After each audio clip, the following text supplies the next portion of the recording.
গিন্নি, পেটটা ভরেনি বুঝলে, তুমি আর এক হাঁড়ি ভাত বসাও। আমার জন্য 2 হাতা রাখা আছে, ওটাও খেয়ে নাও না, খাও। আমি আর ভাত বসাতে পারবো না, এখন উনুন ধরাও, আঁচ দাও, ভাত বসাও। আহ, আরে তোমারটা তুমি খেয়ে নাও না।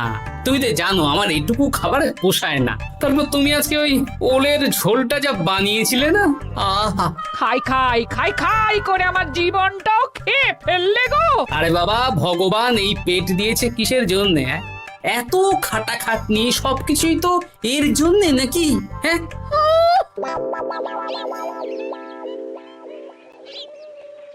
দাদু, অনেকদিন ভূতের গল্প শুনিনি, আজকে আমরা ভূতের গল্প শুনবো। বেশ, শোন তাহলে। আমাদের রাজ্যে আজ থেকে বেশ অনেক বছর আগে একটা খুব পেটুক লোক থাকতো। তোমার মতন পেটুক? বলতে পারিস, কিন্তু ওর গিন্নি ওকে ভালো মতো খেতে দিত না। তাই একদিন না খেয়ে খেয়ে অক্কা পায় আর ভূত হয়ে এদিক সেদিক ঘুরতে থাকে। তারপর কি হলো দাদু? তারপর তো সে এক মজার ব্যাপার। ভূতকে ওর গিন্নি চোখে দেখতে পেত না, তাই সেই পেটুক ভূত কিছুদিন পর থেকে গিন্নির উপর হুজ্জুতি শুরু করলো। কিরকম হুজ্জুতি দাদু? গিন্নি যা রান্না করতো সব চুরি করে খেয়ে নিত। এসব উল্টো পাল্টা কথা বলে আমাকে ভয় দেখাতে পারবে না। হ্যাঁ, এই রে, তোরা চটপট খেয়ে নে, নইলে তোদের দাদু আবার ভাগ বসাবে রে। খা। আচ্ছা দিদা। এই শোনো না, তুমি আমার জন্যেও আরো কয়েকটা বেগুনি ভাজো। হ্যাঁ, এই তো একটু আগে 4টে বেগুনি আর 1 বাটি মুড়ি দিলাম। হ্যাঁ, আরে সেগুলো তো পেটের কোন কোনায় হারিয়ে গেছে গিন্নি। তুমি ভাবো আমিও হারিয়ে গেছি? বেশি খিদে পেলে নিজে রান্না করে খাও। আর সে তুমি না থাকলে আমি রান্না করেই খেতাম। দিদা, দাদু কিন্তু তোমাকে চলে যেতে বললো। কি বললে? আমি চলে যাব? আরে তাহলে তাই হবে। এই গুলটে, তুই এসব কি বলছিস বলতো? গুছিয়ে বিদায় নিচ্ছি।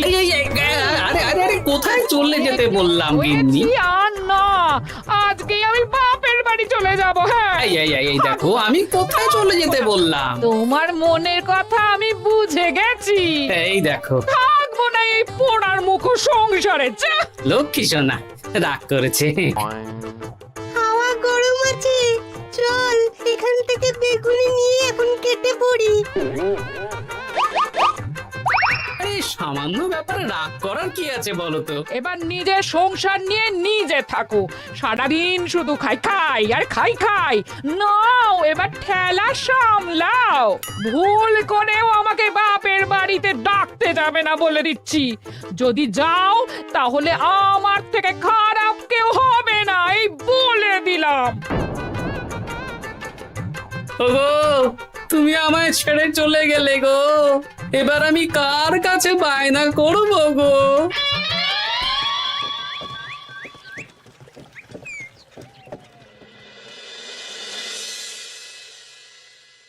কিরে, তুই একা একা? জামাই কোথায়? তোমাদের জামাইকে ছেড়ে চলে এসেছি। এ মা, তুমি কি থাকতে দেবে না আমি চলে যাব? এসব আবার কি কথা বলছিস তুই? হ্যাঁ, এ তো তোরও বাড়ি। আমাদের ভাত ডাল জুটলে তোরও জুটবে। কি হয়েছে রে দিদি? দিন রাত খেটে খেটে কয়লার মতো পুড়ে যাচ্ছি, আর ওনার বায়না শেষ নেই। সারাদিন শুধু খাই খাই আর খাই খাই। এবার বুঝবে জামাই বাবু। হ্যাঁ, নিজে হাত পুড়িয়ে রান্না করার ঠেলা।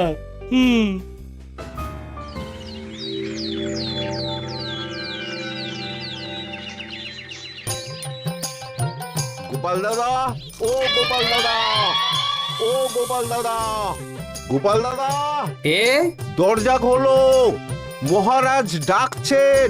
এই রে, অনেক বেলা হয়ে গেল। আরে দরজাটা খোলো। যাচ্ছি যাচ্ছি। আরে আজকে তো গ্রামের সেচ প্রকল্প নিয়ে আলোচনা আছে, মহারাজ তাই তোমাকে ডাকছেন। মুখ হাত ধুয়ে যাচ্ছি।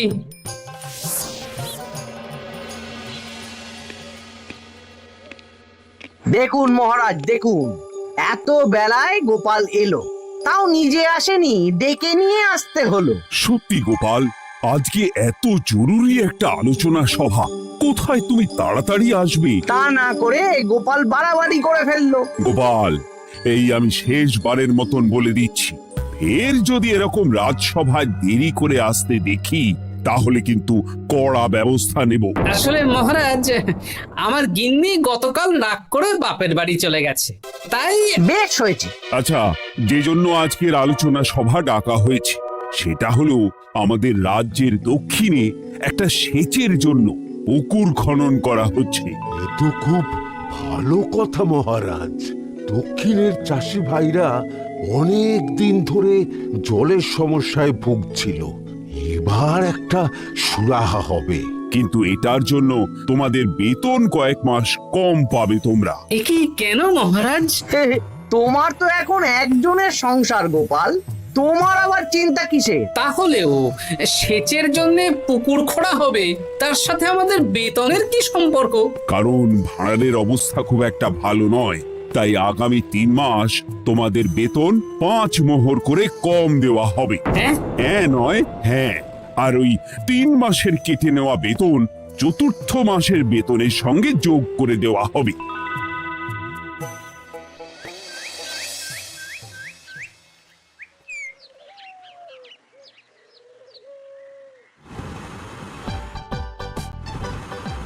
কি দাদু, এ তোমার চোখ মুখের কি অবস্থা? কালি ঝুলি মেখে ভূত। কি আর করবো বল, এসব কি আমার কাজ রে?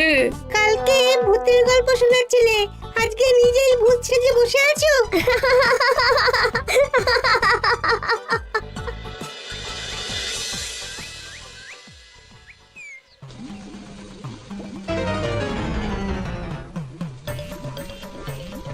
এই রে, ভাতগুলো পড়ে গেছে। দূর দূর দূর, এভাবে হয় নাকি? না, এবার থেকে ভোজনালয় থেকেই খাবার খেতে হবে। একার জন্য কে আবার রান্না করে? দূর দূর। কি গোপাল দাদা, তুমিও আমার মতন ভোজনালয়ে খাচ্ছ? আমার না হয় বাড়িতে রান্না করার কেউ নেই। আমারও নেই, যে ছিল সে ছেড়ে চলে গেছে। ভাই, আর একটু ভাত দেবে? গোপাল দাদা, ভাত আর হবে না গো, আরো কয়েকজন দৈনিক খদ্দের আসবে, তাদের জন্য রেখে দিয়েছি। তাহলে কি আর করা যাবে? একটু একটু ওই তরকারি একটা শাল পাতায় মুড়ে দে, বাড়িতে গিয়ে মুড়ি দিয়ে খাবো। আচ্ছা, তা দিচ্ছি। তুমি খাওয়া হয়ে গেলে হাত মুখ ধুয়ে নাও। আচ্ছা গোপাল দাদা, গিন্নিমা চলিয়ে গেল কেন? সে তোর গিন্নিমাকে গিয়ে জিজ্ঞেস কর। সে তো জিজ্ঞেস করতেই হবে, তোমার মতো একটা ভালো মানুষকে ছেড়ে চলিয়ে গেছে।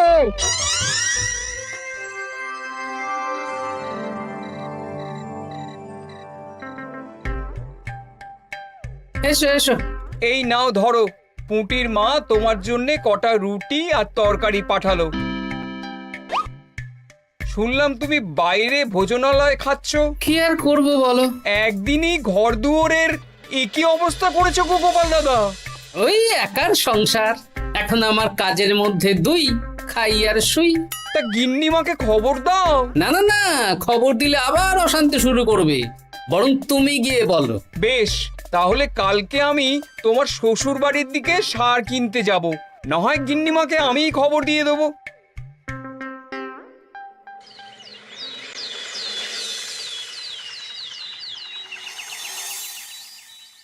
বাড়ি ঘর অগোছালো, তাতে আমি কি করতে পারি? এখন আমি আর ওই বাড়িতে থাকি না। হ্যাঁ, শুধু তাই না, গোপাল দাদা বাইরে ভোজনালয়ে তেল মশলা দেওয়া উল্টো পাল্টা খাবার খাচ্ছে গো। থাক, আমাকে এসব কথা শোনাতে আসবে না পুটির বাবা। আমার খাটতে খাটতে জীবনটা কয়লা হয়ে গেছে, কয়লা। ওনার বায়নার শেষ নেই। হ্যাঁ, বুঝলে গোপাল দাদা, আমি গিন্নিমাকে অনেক করে বোঝালাম, কিন্তু কিছুতেই কোনো কথা শুনলো না। বেশ, শুনতে হবে না। এরকম বললে হয় নাকি? চারিদিকে ঘর দুয়ার অগোছালো, খাবারের থালা বাসন এদিক ওদিক ছড়িয়ে ছিটিয়ে আছে। ওরে বাবারে, ইঁদুরেও আস্তানা করেছে। যা হচ্ছে হোক।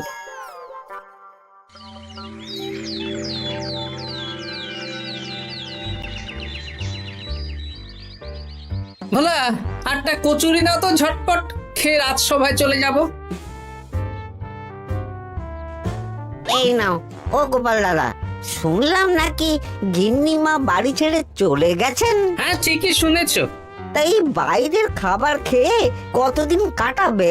এভাবে তো তোমার শরীর খারাপ করবে। ওই শরীরের নাম মহাশয়, যা সবে তাই সয়। রান্না বান্না করছো বাড়িতে? না, রান্না করার লোক নেই, আর আমার দ্বারা ওসব কালিঝুলি মাখাও সম্ভব না। দেখো গোপাল দাদা, এই রোজ রোজ বাইরের খাবার খাওয়া ভালো নয়। ভাবছি আরেকটা বিয়ে করব। হ্যাঁ, বলো কি? গিন্নিমা জানলে তো? জানলে জানো, ও তো এখন আর আমার কেউ নয়। গোপাল দাদা আরেকটা বিয়ে করবে? না না না না না, গিন্নিমাকে বলতেই হবে ব্যাপারটা।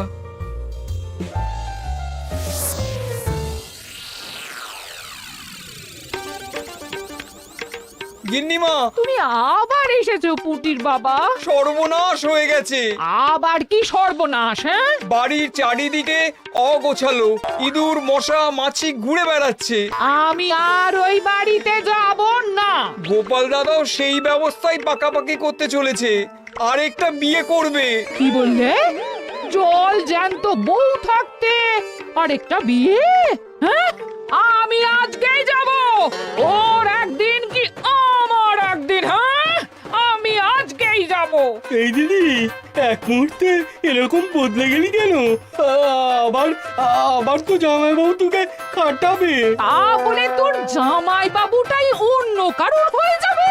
হ্যাঁ, আমি বেঁচে থাকতে আমি হতে দেব না।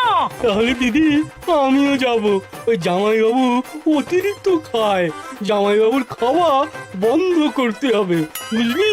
ঠিক আছে, চল তাহলে চল। ঠিক আছে, চলুন তাহলে। হ্যাঁ হ্যাঁ, তাই চলো। বুঝলি দিদি, আমার মাথায় একটা মতলব এসেছে। হ্যাঁ। কি মতলব শুনি?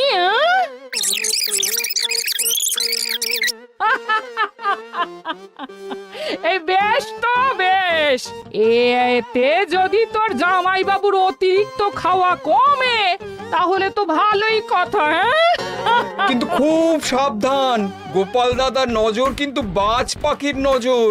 তাহলে যাওয়ার পথে একটা সাজঘর হয়ে যেতে হবে। হ্যাঁ, তাড়াতাড়ি চলুন, রাতে মনে হয় ঝেঁপে বৃষ্টি হবে। কই গো, বলি কোথায় গেলে? এ কি, আমি তো বেশ ভালোই ছিলাম, তা তুমি আবার ফিরে এলে কেন? আমি বেঁচে থাকতে তুমি আবার বিয়ে করবে? ওসব চলবে না। আমি এক সাধক বাবাকে নিয়ে এসেছি, তোমার সব ভীমরতি ইনি ছড়িয়ে দেবেন। হ্যাঁ, আজকে থেকে তোমার অতিরিক্ত খাওয়া দাওয়া বন্ধ করার দায়িত্ব এনার। যা বাবা,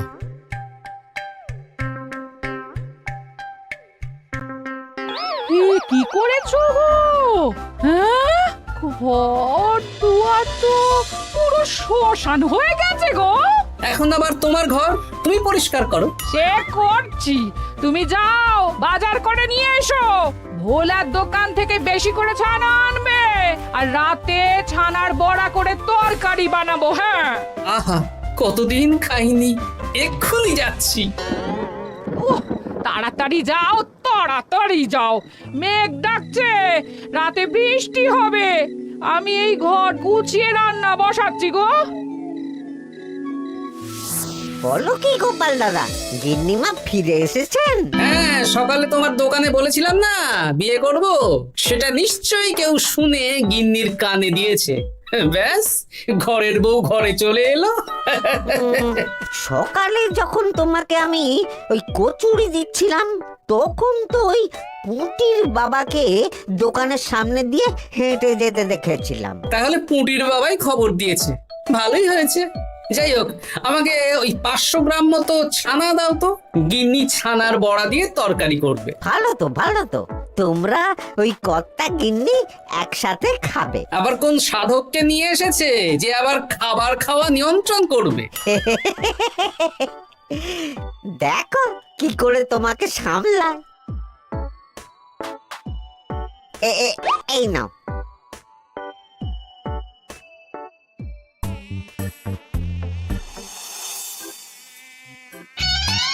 দেখি গিন্নি, আমার জন্য দুটো বড়া আর ওনার জন্য এতগুলো। বেশি খেলে তোমার চেহারা ঠিক হবে না বৎস, তোমাকে রোগা হতে হবে, তাই কম খেতে হবে, বুঝলে? ঠিক আছে, আপনাকে আমি মজা দেখাচ্ছি। অগত্যা গিন্নির হাতের খাবার খাচ্ছি, এই আমার 14 পুরুষের ভাগ্য ভালো।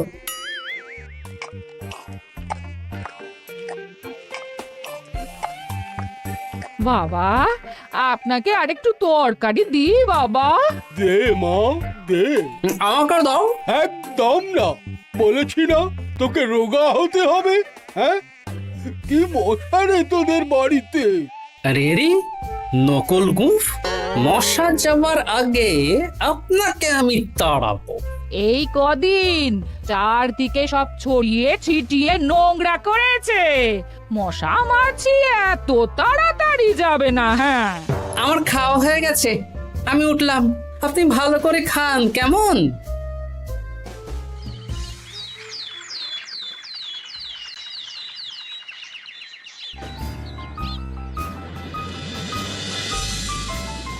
বিজ্ঞানী, আরে গোপাল যে, কি ব্যাপার? একটা সাহায্য চাই বিজ্ঞানী। বলো বলো, আমি কি করতে পারি? কয়েক টুকরো বরফ বানিয়ে দিতে পারবে? তা পারবো, কিন্তু এখন হবে না। তুমি বরং সন্ধেবেলার পর নিয়ে যেও, কেমন? খুব উপকার করলে বিজ্ঞানী। আমি ওটা বিশেষ মোড়কে তোমায় দেব, যাতে গলে না যায়। ধন্যবাদ বিজ্ঞানী, এখন তাহলে আসি।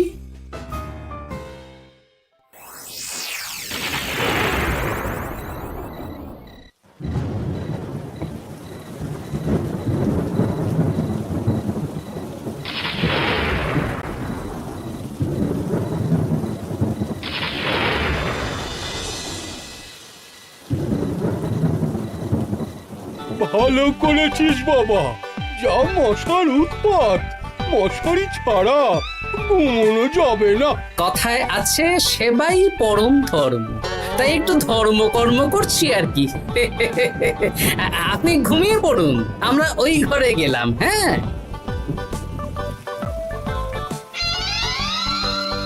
সব দরজা জানলা ভালো করে বন্ধ করে দিয়েছো তো? ঝেপে বৃষ্টি নেমেছে। হ্যাঁ হ্যাঁ, কোনো চিন্তা নেই, তুমি ঘুমো, আজকে অনেক খাটনি হয়েছে গো। হ্যাঁ, জয় ঠাকুর।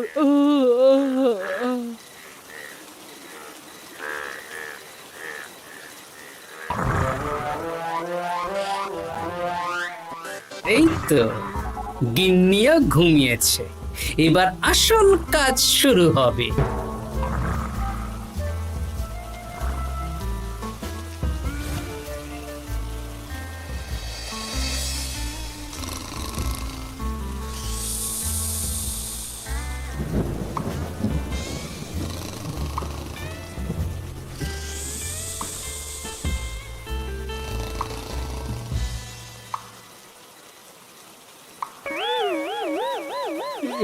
কি জল পড়ছে কেন? চাল ফুটো হয়ে গেল নাকি? এত রাতে দিদিকে ডাকা ঠিক হবে না। আরে আরে কি মুশকিল, এখনই জল পড়ছে। আরে দূর দূর।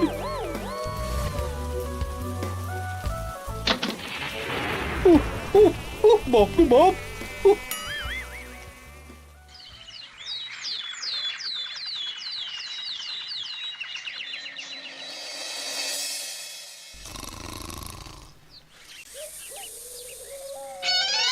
সুপ্রভাত। প্রভাত আর শু নেই। কেন? সারা রাত প্রথমে ভিজেছি, তারপরে মশার কামড় খেয়েছি। ভিজেছেন কেন? কি রাতে চাল ফুটো হয়ে জল পড়ছিল। খুব ঠান্ডা লেগেছে। একটু একটু মধু আর তুলসী পাতা দে, একটু খাই। এই দিচ্ছি বাবা। এ হতেই পারে না, কদিন আগেই তো চাল সারিয়েছি।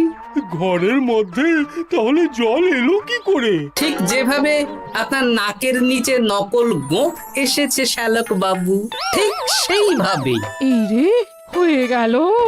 দাড়িটাও তো নকল। না মানে আমি বুঝিয়ে বলছি গোপাল, তুমি তো একটু বেশি করে খাও, তাই আমি ভেবেছিলাম ওই তোমার যাতে খাওয়াটা একটু কমে, তাহলে আমার দিদির খাটনিটা একটু কমবে। খাটনি কমাতে তো আপনি আসেননি, উল্টে আপনি নিজে ছলে বলে খাচ্ছিলেন। অতিথি হিসেবে এলে নিশ্চয়ই খাওয়াতাম, কিন্তু এটা আপনি ঠিক করেননি। ওগো, ও তো আমার ভালোর জন্যই করেছে। তুমি আমার বিবাহিত স্ত্রী, ও এখন তৃতীয় ব্যক্তি, তুমি ওর কথা কেন শুনবে? হ্যাঁ, প্রথমে বাচ্চাগুলো মস্করা করলো, সেই শুনে তুমি চলে গেলে। হ্যাঁ, ওরা তৃতীয় ব্যক্তি, ওদের কথায় কান দিলে, তারপর পুঁটির বাবার কথা শুনে বিশ্বাস করলে আমি সত্যিই বিয়ে করছি। হ্যাঁ, এই জন্যই তো চলে এলাম। হ্যাঁ, এখানে পুঁটির বাবাও তৃতীয় ব্যক্তি, আর তারপর শ্যালক বাবুর কথায় আমাকে কম খেতে দিচ্ছ, আর উনিও তৃতীয় ব্যক্তি। ইয়ে, না মানে? হ্যাঁ মানে, না মানে কিছু না। যখনই সংসারে স্বামী স্ত্রীর মাঝে তৃতীয় ব্যক্তি প্রবেশ করবে, তখনই অশান্তি হবে। নিজেদের সমস্যা আমরা নিজেরাই ঠিক করে নেব। আচ্ছা গো, আচ্ছা ঠিক আছে, আর কোনো বাইরের লোকের কথা শুনবো না। এবার বলো তো, ছাদ থেকে জল পড়ার ব্যাপারটা কি? ওটা তো কাল রাতে মশারির উপরে বরফ রেখেছিলাম, আর সারা রাত ধরে বরফের জল শ্যালক বাবুর গায়ে পড়েছে। ছাদ ঠিকই আছে গিন্নি। হ্যাঁ নয় হ্যাঁ, কাল যখন খাবার খাওয়ার সময় দেখলাম আপনার গোঁফ খুলে যাচ্ছিল, আপনি ঠিক করলেন, তখনই একটা সন্দেহ হয়। ওরে ওরে গোপাল, আমি আর তোমাদের কর্তা গিন্নির মাঝে থাকবো না। আমি পালাই, আমি পালাই। ও, ও, ও, ও, ও, ও।